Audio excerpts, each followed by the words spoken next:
চায় পে চর্চার সংগঠন আরো মজবুত করার ডাক দিলেন দিলীপ ঘোষ। রামনগরে বিজেপির কর্মসূচিতে কর্মী সমর্থকদের বিপুল উপস্থিতি, রাজ্য সরকারকে করা বার্তা। রামনগর সংগঠনকে তৃণমূল স্তর থেকে আরো শক্তিশালী করার লক্ষ্যে পূর্ব মেদিনীপুর জেলার রামনগরে বিজেপির উদ্যোগে অনুষ্ঠিত হলো চায় পে চর্চা কর্মসূচি। এই কর্মসূচিতে প্রধান অতিথি হিসেবে উপস্থিত ছিলেন ভারতীয় জনতা পার্টির প্রাক্তন রাজ্য সভাপতি এবং মেদিনীপুরের প্রাক্তন সাংসদ দিলীপ ঘোষ। তার সঙ্গে ছিলেন বিজেপি জেলা, ব্লক ও মণ্ডল স্তরের নেতৃত্বের পাশাপাশি বিপুল সংখ্যক কর্মী সমর্থক। চায়ের আড্ডার স্বতঃস্ফূর্ত পরিবেশে দলীয় কর্মীদের সঙ্গে ঘনিষ্ঠ মত বিনিময়ে অংশ নেন দিলীপ ঘোষ। সংগঠনকে আরও শক্তপোক্ত করা, তৃণমূল স্তরে বিজেপির বিস্তার, কর্মীদের দায়িত্ব এবং ভূমিকা, এইসব বিষয়ে বিস্তারিত আলোচনা হয়। কর্মীদের উদ্দেশ্যে তিনি বলেন, মানুষের কাছে পৌঁছে তাদের সমস্যার কথা শোনা এবং সংগঠনের বার্তা ঘরে ঘরে পৌঁছে দেওয়াই এখন দলের প্রধান লক্ষ্য। দলের প্রতিটি কর্মীকে মাঠে সক্রিয় থাকার আহ্বান জানান তিনি। এই চায় পে চর্চা কর্মসূচিতে বিজেপি নেতৃত্বরা দলের ভবিষ্যৎ পরিকল্পনা, সাংগঠনিক প্রস্তুতি এবং আসন্ন রাজনৈতিক পরিস্থিতি নিয়ে আলোচনা করেন। কর্মসূচি জুড়ে কর্মী সমর্থকদের মধ্যে ব্যাপক উৎসাহ এবং উদ্দীপনা লক্ষ্য করা যায়। নেতাদের বক্তব্যে স্পষ্ট হয়ে ওঠে, সংগঠনের ভিত মজবুত করে আগামী দিনের প্রধান অগ্রাধিকার।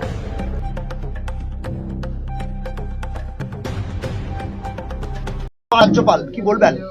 রাজ্যপাল ঢুকতে পারেননি, মুখ্যমন্ত্রীও ঢুকতে পারেননি। মেসি ঢুকেছিলেন, পালিয়ে বেঁচেছেন। এসছিলেন শাহরুখ খান, তিনি কোথায় ছিলেন কেউ খোঁজ নেয়নি। তো এই হচ্ছে রাজনীতি, নেতাদের বেশি দাদাগিরি হয়, এরকমই হবে। হায়দ্রাবাদ দেখিয়ে দিল কান মুলে যে পশ্চিমবাংলার থেকে তারা অনেক বেশি এগিয়ে আছে। পশ্চিমবাংলার মানুষের বেইজ্জতি করাচ্ছে টিএমসি, যারা বাঙালি বাঙালি বলে নাচে, কেবল রাজনীতিক আর রাজনীতিক স্বার্থ, তার এটা পরিণাম। দুই মন্ত্রীর জন্য হাজার হাজার ফুটবল প্রেমীরা বঞ্চিত হলো, তাদের কি হবে? খালি মন্ত্রী নয়, আরও অনেক নেতা ছিলেন, সেলিব্রিটি ছিলেন, যারা কোনো কাজে লাগে না। তো সেই ধরনের অখাদ্যগুলো আজকে পশ্চিমবাংলাকে নেতৃত্ব করছে বলে এই দুরবস্থা, আমাদের বদনাম। সবাইকে আর আইনি ব্যবস্থা সবার উপরে নেওয়া উচিত। এই ঘটনার জন্য সবাই দায়ী, যারা ওই ডায়াসে ছিল, পুলিশ অফিসার, অর্গানাইজার, কাউকে ছাড়া চলবে না। তাহলে এরপরে কোনো বিশিষ্ট মানুষ পশ্চিমবাংলায়, কলকাতায় আসবে না। যুবভারতী কাণ্ড নিয়ে বাংলার মান বাড়লো না কমলো? বাংলার মানকে অনেক নিচে নামিয়ে দিয়েছেন দিদিমণি, এবারে জলের তলায় চলে গেল। বলছি, দুই গোষ্ঠীর লড়াই, বাড়িতে বোমাবাজি, ইসলামপুরে গুলিবিদ্ধ হয়ে মৃত্যু অষ্টম শ্রেণীর ছাত্র। দেখুন, বোমাবাজি, শিশুদের, স্টুডেন্টদের মারা যাওয়া, এটা পশ্চিমবাংলায় সাধারণ ঘটনা হয়ে গেছে। এটা নিয়ে আপনারা মিডিয়ার লোকেরা লেখালেখি করেন, বলেন, যা বাকি সরকারের কোনো রকম দেখেছেন হেলদুল? মমতা ব্যানার্জি এত মৃত্যু হচ্ছে, একটা দুটো, ওদের কাছে কোনো ঘটনাই নয়। এত মানুষকে অসংবেদনশীল বানিয়ে ফেলেছে ওরা। এই সরকার যেমন বাকি মানুষেরও সয়ে যাচ্ছে, আর এটা হচ্ছে সমাজের যে কি দুরবস্থায় আছি আমরা, তার প্রমাণ। যুবভারতী কাণ্ডে শতপ্রণীত মামলা পুলিশের, আজকে ধৃত শতদ্রুতকে আদালতকে তোলা হবে। শতদ্রুকে ধরে লাভ কি আছে? বাকি লোকেরা কোথায় গেল? সে মন্ত্রী শান্তি, ওদেরকে তোলা উচিত। মুখ্যমন্ত্রীকেও জিজ্ঞাসাবাদ করা উচিত, কেন পারমিশন দিয়েছেন সরকার, কেন তার ব্যবস্থা নেয়নি? এটা ইন্টারন্যাশনাল বেজ্জতি হলো আমাদের।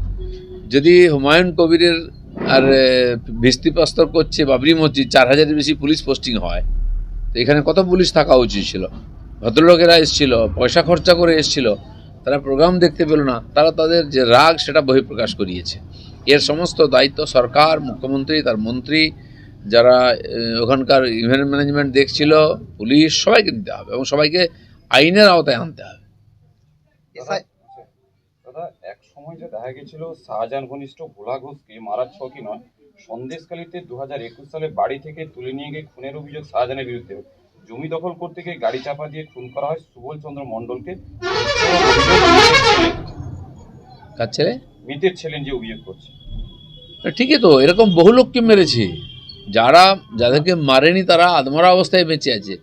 জমি বাড়ি নিয়ে নেওয়া হয়েছে, কোথায় ইটভাটা করা হয়েছে, কোথায় মাছের ভেড়ি করা হয়েছে, বহু লোককে। ওখানকার গরিব যে ভূমিজ আদিবাসীরা আছে, তাদের সম্পত্তি লুট করে, তার কথা কেউ শোনেইনি। তাই মহিলাদের উপরে যখন হাত পারলো, মহিলারা রাস্তায় বেরিয়ে আন্দোলন করেছিলেন। এ কাজ সবাই, এবং ওটা বিচ্ছিন্ন ছিল, কাউকে যেতে দিত না। বন্যা ত্রাণ, ঝড়ের জন্য ত্রাণ নিয়ে গেছেন। আমাদের সেই সময় মন্ত্রী ছিলেন বাবুল সুপ্রিয়, কেন্দ্রীয় মন্ত্রী দেবশ্রী চৌধুরী, তারপরে লকেট চ্যাটার্জি, এদেরকে নামতে দেওয়া হয়নি নৌকো থেকে। ঝাঁটি পাটা নিয়ে ওখানকার মহিলাদের দাঁড় করে দেওয়া হয়েছিল, ঝাঁটা ফাটা নিয়ে। তার আগে আমি গিয়ে ওখানে শাহজাহানকে চ্যালেঞ্জ করে সভা করে এসেছিলাম, তারপর কেউ ঢুকতে পারেনি। এটা আমরা জানি, উপদ্রুত অঞ্চল। এই শাহজাহান বাংলাদেশ থেকে, ওদিক থেকে রোহিঙ্গাদের নিয়ে এসে ওখানে ক্যাম্প করে রেখেছিল সরকারি টাকায়, জেলা পরিষদের টাকায়। তারপরে তাদেরকে গাড়ি গাড়ি করে সারা ভারতবর্ষে পাঠিয়েছে। এটা আমরা সবাই জানি, এই সরকারও জানে, কিন্তু এই পার্টির স্বার্থে করছিল বলে কোনো ব্যবস্থা নেওয়া হয়নি। পরে সিবিআই এগুলো ধরে। দাদা পূর্ব তারপর দেখা যাচ্ছে ইআরও এবং এইআরওদের বিশেষ ওয়েবসাইট ব্যবহার করার অভিযোগ উঠছে। কাকদ্বীপের বিডিও অফিসের 4 কর্মীর বিরুদ্ধে অভিযোগ বিশেষ পর্যবেক্ষক সুব্রত গুপ্তার কাছে। লিখিত অভিযোগ করলেন এআরও এবং এআরওদের নিয়ে সাইটে কারসাজি রাখার চেষ্টা করা হচ্ছে। পুরো কারসাজি হয়েছে। আমরা যে বলেছি 1.5 কোটির কাছাকাছি ভুয়ো ভোটার আছে, সেটা তো 58-59 লাখ বেরিয়ে গেছে। এখনও স্ক্রুটিনি হয়নি, ডাকা হয়নি। মৃত ভোটারের নাম ফর্ম ফিল আপ করে টিএমসি জমা করেছে এবং এই এআরও আরও বিএলও এরাই সব করেছেন। সেরকম যা নাম বাদ গেছে তার ডবলের বেশি নাম এখনও লিস্টে রয়েছে। আমার মনে হয় নির্বাচন কমিশন এটা জানেন, তাই কমপ্লেন হলে তার বাড়িতে লোক পাঠাচ্ছেন ভেরিফাই করার জন্য। 2 মাস ধরে এই এক্সারসাইজ চলবে। দাদা এসআইআর এর শুনানি শুরু আগামী 20 ডিসেম্বর থেকে। সিসিটিভি নজরদারির ভাবনা কমিশনের। অবশ্যই করা উচিত। সিসিটিভি নির্বাচনের সময় সিসিটিভি থাকে কিন্তু চলে না, ফলে প্রকাশ্যে ভোট লুট হয়, রিগিং হয়। এটা কড়াকড়ি করা উচিত, সমস্ত রেকর্ডিং করা উচিত এবং এক একজন বিএলওকে তার বিরুদ্ধে কমপ্লেন তাকে জেরা করা উচিত। কারণ ভোটের লিস্টে প্রায় এখনও 10%-এর বেশি আর ঢুকিয়ে দেওয়া হয়েছে নাম ভুয়ো। দেখা যাচ্ছে বিভিন্ন কলকারখানার সামনে শাসক দলের ইউনিয়নরাই আন্দোলন করছে কর্মহারার থেকে। সেখানে মুখ্যমন্ত্রী বলছে এই রাজ্যে শিল্প অনেকটা উন্নত এবং কর্মসংস্থান। না দেখুন, এখন লোকে ধরে নিচ্ছে যে টিএমসির খাতায় নাম লেখালে চাকরি পাওয়া যাবে, ব্যবসা পাওয়া যাবে। তো সমস্ত মানুষ দলমত নির্বিশেষে টিএমসির খাতায় নাম লিখিয়েছে, ইউনিয়নের নাম লিখিয়েছে, হয়েছে চাকরি পাবে। পাচ্ছেরা কোথায়? তারা এখনও আন্দোলন করছে, কারণ টিএমসির পার্টির বাইরে, ইউনিয়নের বাইরে তো কেউ নাই। আর আমরা লড়াই করছি বলে আমাদের কেস খেতে হচ্ছে।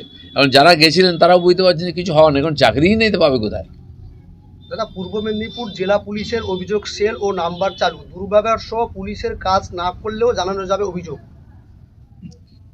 কি না করলেও জেলা পুলিশের অভিযোগ সেল এবং নাম্বার চালু। না। দুর্ব্যবহার সহ পুলিশ যদি কাজ না করে পুলিশের বিরুদ্ধে অভিযোগ শুনুন, করতে পারে। পুলিশের অভিযোগ তো অনেক আছে। ডায়মন্ড হারবার মডেলে আমরা দেখেছিলাম এই ধরনের বহু নম্বর দেওয়া হয়েছিল, বহু সেল খোলা হয়েছিল। কে ন্যায় পেয়েছে ওখানে? কে জাস্টিস পেয়েছে? পায়নি। এগুলো ইলেকশন আসছে মানুষকে খানিকটা ভ্রমিত করার জন্য। হ্যাঁ, আমি তো কমপ্লেন করে দিয়েছি, হবে না কিছুই, এসব চালাচ্ছে। মেসি মেনিয়ায় চূড়ান্ত বিশৃঙ্খলা, দুঃখ প্রকাশ করে 3 সদস্যের তদন্ত কমিটি গঠন মুখ্যমন্ত্রী। এটাও আইওয়াস। অনেক তদন্ত কমিটি হয়েছে, এসে চাওয়া পড়ে গেছে। সিআইডি তদন্ত কমিটি, কটা লোক সাজা পেয়েছে? এত খুন ধর্ষণ হচ্ছে, কজন সাজা পেয়েছে? এত মানুষের ক্ষোভ এটা নিয়ে, সেই জন্য চাপা দেওয়ার জন্য এটা সাময়িক করছেন। কদিন পরে আস্তে আস্তে মানুষ ভুলে যাবে। এটা কিন্তু এটা পার্মানেন্ট ড্যামেজ হলো। আগামী দিনে কলকাতা এই ধরনের সেলিব্রিটি নিয়ে আসার পক্ষে খুব মুশকিল হবে। 26-এ কি বঙ্গে পদ্ম ফুটবে? পদ্ম তো ফুটেই আছে। 26-এ কী হবে 26-এই দেখা যাবে। তো এই যে ঘটনাগুলো ঘটছে, পশ্চিমবাংলার মানুষ, বাঙালি অস্মিতা এটাই লাগছে। বাঙালি অস্মিতাকেই 26 দেখা যাবে।